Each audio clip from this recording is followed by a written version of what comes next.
జనాలు ఒక మంచి సినిమా థియేటర్లో రిలీజ్ అయితే థియేటర్కి వెళ్ళి సినిమా చూద్దామని ఎంత ఆకలితో ఉన్నారో నాకు ఈ సినిమా చూసిన తర్వాత అర్థమైంది. హాయ్ అందరికీ, వెల్కమ్ టు పర్స్పెక్టివ్ మ్యాటర్స్. రీసెంట్గా మన ఛానల్కి 2100 సబ్స్క్రైబర్స్ అయితే వచ్చారు. ఒకవేళ మీరు సబ్స్క్రైబ్ చేసుకోకపోతే సబ్స్క్రైబ్ చేసుకోండి. Ghaati movie review.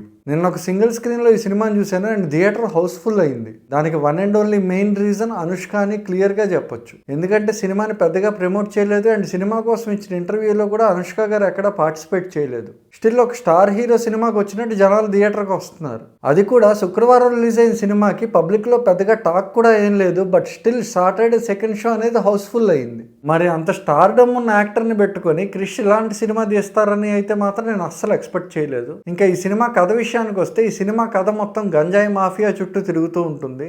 అయితే ఇనీషియల్గా వాళ్ళు ఘాటీల్లో గంజాయి మోసే కూలీలుగా వర్క్ చేస్తారు. అలా కూలీలుగా వర్క్ చేసే వాళ్ళు గంజాయి స్మగ్లర్స్గా ఎలా మారారు, వాళ్ళు గంజాయి స్మగ్లర్స్గా మారిన తర్వాత వాళ్ళకి ఎలాంటి ప్రాబ్లమ్స్ వచ్చాయి అనేది సినిమా. ఫస్ట్ హాఫ్ మొత్తం గంజాయి స్మగ్లింగ్ మీదే ఉంటుంది. సెకండ్ హాఫ్కి వచ్చేసరికి ఇది ఒక కైండ్ ఆఫ్ రివెంజ్ డ్రామాగా మారుతుంది.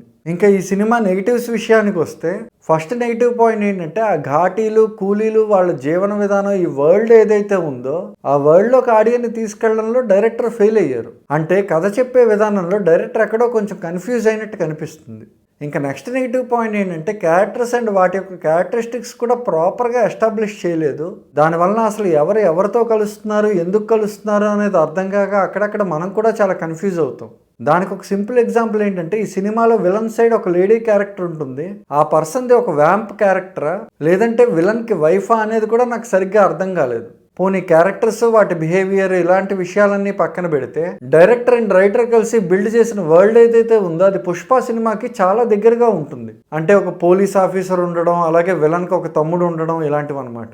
సరే, ఇవేవీ కాదు, సినిమాలో చూద్దాం అనుకున్నా కూడా ఈ మధ్య కాలంలో వచ్చిన సినిమాల్లో most predictable, lengthy and boring narration ఇది. ఇంకా ఈ సినిమాలో నెక్స్ట్ నెగిటివ్ పాయింట్ ఏంటంటే చైతన్య రావ్ అని 21 Vets 30 అనే వెబ్ సిరీస్తో ఒక ఆర్టిస్ట్ చాలా పాపులర్ అయ్యారు.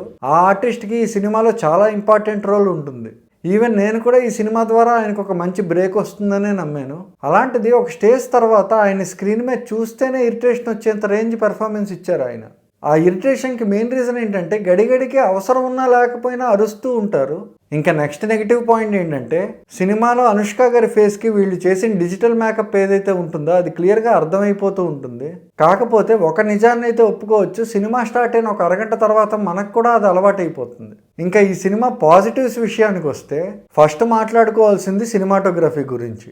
సినిమాలో హైస్ అండ్ లోస్ ఉన్నాయి కానీ సినిమాటోగ్రఫీ మాత్రం ఎక్కడా డౌన్ అవ్వలేదు. ఎస్పెషల్లీ చీకటి ప్రదేశాల్లో తీసిన సీన్స్లో సినిమాటోగ్రఫీ అనేది చాలా బాగా వర్కౌట్ అయింది.